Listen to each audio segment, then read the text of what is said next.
Hi, and welcome to my channel, Laura's Library Card. So in today's video, we are going to be discussing and reviewing Rock, Paper, Scissors by Alice Feeney. This is the first book I've finished in 2025, and it was kind of a miss for me. But let's get into it. This is a mystery thriller, a little bit of a suspense type book, and we are following our main couple characters, Adam and Amelia. They are not in the best spot in their relationship, in their marriage, and they have had an opportunity to kind of like win a holiday away, a weekend away in Scotland. So they have taken that and are kind of now stuck in a little bit of a snowstorm in this creepy old chapel that has been converted into a living space, a house, and weird things are happening, and not everyone is being totally truthful.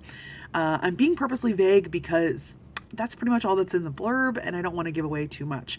We also have another character named Robin who is involved in some ways. She lives in the cottage right near the chapel, and there are also points of view, if you can call a letter a point of view, of the letters that have been written to Adam on each anniversary. From his wife being like, oh, this is what happened in the past year. So we're getting multiple different points of view, kind of both through time and from these various characters. So this book did not really work for me. I felt like the writing was kind of clunky or kind of just like choppy or something. There were also a bunch of these little fortune cookie kind of platitudes sprinkled throughout, these like one sentence little like commentary on kindness and that kind of thing, and it was kind of weird, I thought. And I did also feel like the writing was constructed so that there are constant cliffhangers throughout, and it makes you want to keep turning pages. And I was just not super invested. And I understand that that's a common format for thrillers, to get you to keep turning pages and be invested, but I was just kind of like underwhelmed with that. And I also felt that the structure and writing of it was so that you weren't really sure what was going on with these characters. They were constantly withholding information from each other as well as from you, the reader. And so I felt like it was really difficult to be invested in the characters because it just like I didn't really know what was going on with them or who they were or care about them.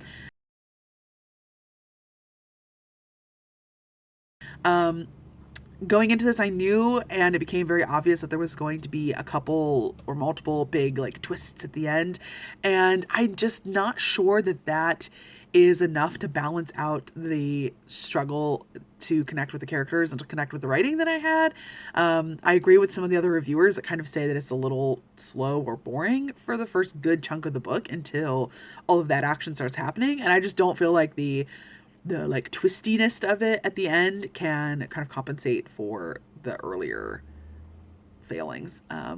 And yeah, I just, by the time that big reveal, or like, one of the biggest reveals, I would say, comes along, I just didn't really care that much. It didn't wow me, and I didn't remember enough of the book to like retrospectively apply any of this information to what I now know. And I was just kind of like, oh, okay.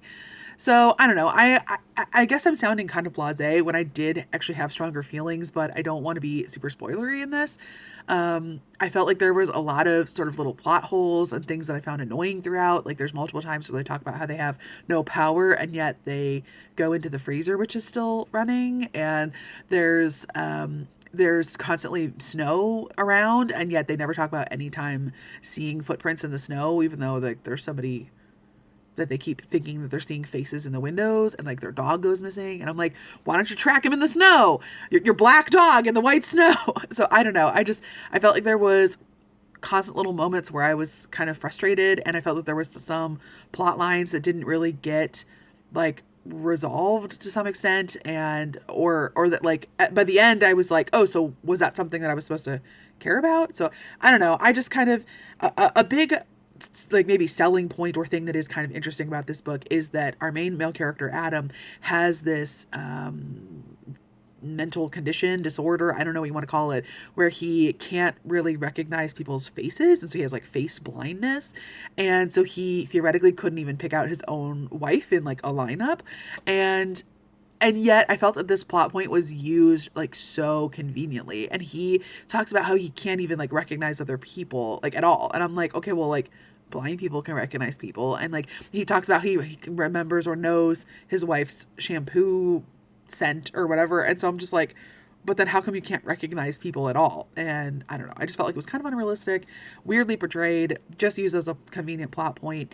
And yeah, ultimately I was just not satisfied with the ending. I wanted the twist to kind of like, whoa, really wow me. And then also like retrospectively make sense and kind of like fill in all the blanks and bring some cohesion to the book. And it just didn't do that for me, and it was like not satisfying, and I felt like the ending was dumb. It didn't really make a ton of sense, and I didn't care for any of the characters. So there's my review of Rock Paper Scissors. I ultimately it landed on like a 2.5 stars. It was just very like mid. I don't think this is something I'm going to remember for a long time, and that is the first book that I have finished in 2025. So here's hoping that it is all uphill going forward. So let me know if you've read this book or if you want to hear a little bit more of my actual spoiler thoughts in the comments.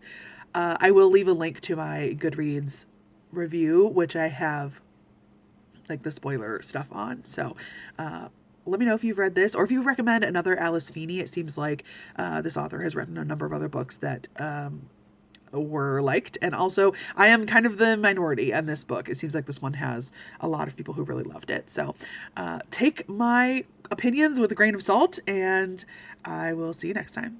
Bye.